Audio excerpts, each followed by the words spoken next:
For 10 years, I nearly killed myself in showbiz with some incredible highs, but even lower lows. Until one day, I walked outside and began to dig in the dirt as a form of Zen therapy. I didn't know what I was making, I just knew I didn't need network approval to do it, and I was drawn to that. It had nothing to do with showbiz, and no one could pass on my backyard. A deck turned into a small putting green, which turned into a mini golf course, which turned into charity events, and the news coming out because I themed one hole with an actual DeLorean time machine. GolfCon was named as one of the coolest backyards of all time, and then was featured in the documentary Back in Time. And then while taping a bit for our Labor Day charity event for the Sabin Community Clinic, I interviewed Getty Watanabe, best known as Long Duck Dong from 16 Candles. Suddenly, that Zen garden I started to avoid show business grew into a show. Turns out it's really fun to wear funny hats, share a beverage, play mini golf, and talk about life. Oh! Wow. You have no idea. Wait. I keep trying to tell people how hard it is. I've done that every show. And you make it look like it's nothing. Okay, how did you figure out how to build that? Dude, I'm a genius. I mean, just the time I've spent with you, I can't imagine you could figure that out. It never occurred to me what your name was. And I saw one of your pictures. I saw, hey, he got to meet Bill Murray. Yeah. That's awesome. And then I'm like, God, he's in a lot of fucking pictures with Bill Murray. And then I made the connection, and then I'm freaking out. I was on Dharma and Greg like 4 years, and all of a sudden Chuck Lorre comes over to me and goes, wait, you're Bill Murray's brother? But oh shit, that beats my Facebook It was story. kind of cool to hear that, well, yeah, I got hired and I've been on the show for 4 years. He didn't even know I was his brother. So. You did a scene Right. 30 years ago. I did a scene. A scene. Not a film. I did a scene in a film 30 years ago. It's so huge. It ended up being, It's cultish. I mean, you know, it's a whole little cult thing, and who am I to not accept it? There's a new product out now that is getting a lot of, it's a cup. So we bleed our men. Oh, the free bleeding cup. Yeah, I know all about that. Thing? Yeah, I have seen that. I have seen that in my own fucking house. But we're not gonna do. And she's the cameraman. I know. Does it work? Does it work? Does? Oh, God. I can't imagine it working. This had to be. It's like, I know.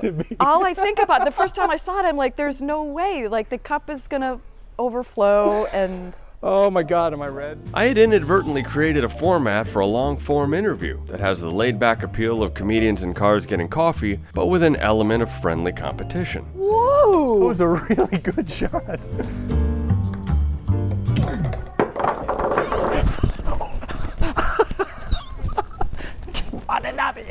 You're so stupid! No, I'm just kidding. That's a very nice putt, sir. Well, that would be a hole-in-one. Now, here's my question. That is what we're supposed to do, right? Because it's, I mean, isn't that the, am I confused? Why did you take 2 strokes? Right. I just don't get it why you did 2. Are you kidding? What is this? Yes! You're free! You gotta be kidding me! Wow. Who would have thought they'd block the kick? Wow. What was that? For sure field It goal actually to win hit. And they blocked the It kick. hit this and went backwards. Yeah, that's unprecedented. And most guests want to ride in the time machine, but that can prove tricky. I can see already, I'm not gonna fit in this car. And if I do, it's gonna be tight. Okay. Wow, I am in. Very surprised. You were so fucking What if it snaps my neck? Oh, I'm in. Okay. Oh, this is good. Oh, this is awesome. Uh-huh. Oh, I like the DeLorean. Uh-huh. Look at Was there any point in your career where you were like, I'm gonna try to lose some weight to get some acting gigs? Did that ever cross your mind? It's funny. Well, of course it crosses your mind. And especially as you get older, because, Right, you know, we also have your heart to think about. But, Right. as crazy as it sounds, I'm very heart healthy, as they call it. Well, clearly you run. So yeah, clearly I run. The focus inevitably is more personal because I tend to be open about my failures, which allows guests to follow suit. Did you say you were divorced or something? You got divorced or something like that? How many? 3 times? What's wrong with you? I know, right? You have 4 kids? Yeah, I had 2, and then 7.5 years later, I had 2 more. Was that oops?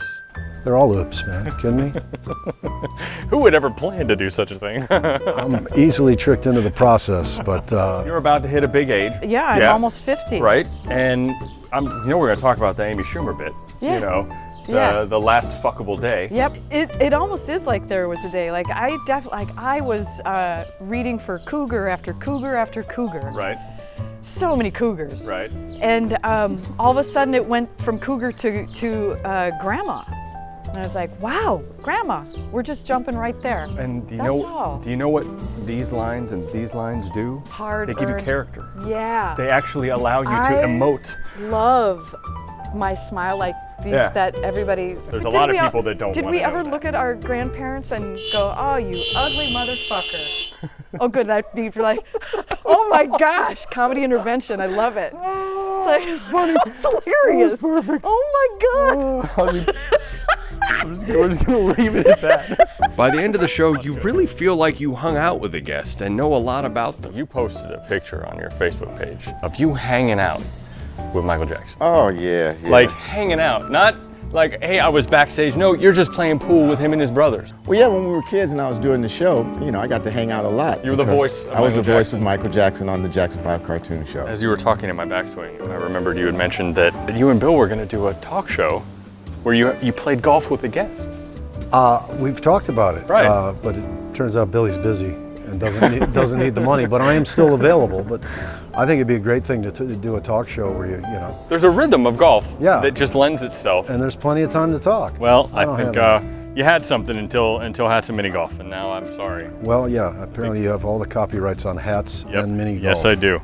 Good luck So with that frees up guys without hats on real golf courses. Touche. So this is where you come in. I don't need money. I need a showrunner that has no business meeting with me to meet with me. I need a celebrity so big that they have absolutely nothing to gain from being a guest to agree to be a guest. I mean, if Obama can step into Mark Maron's garage for a podcast, I've got to believe that no one is too big or too busy to commit to 45 minutes at GolfCon. But there is a limit to what I can accomplish without help. I know I have friends who have friends that can make these things happen. So take a second to share this and see what they say. And just maybe, even more magic happens. Are you kidding me?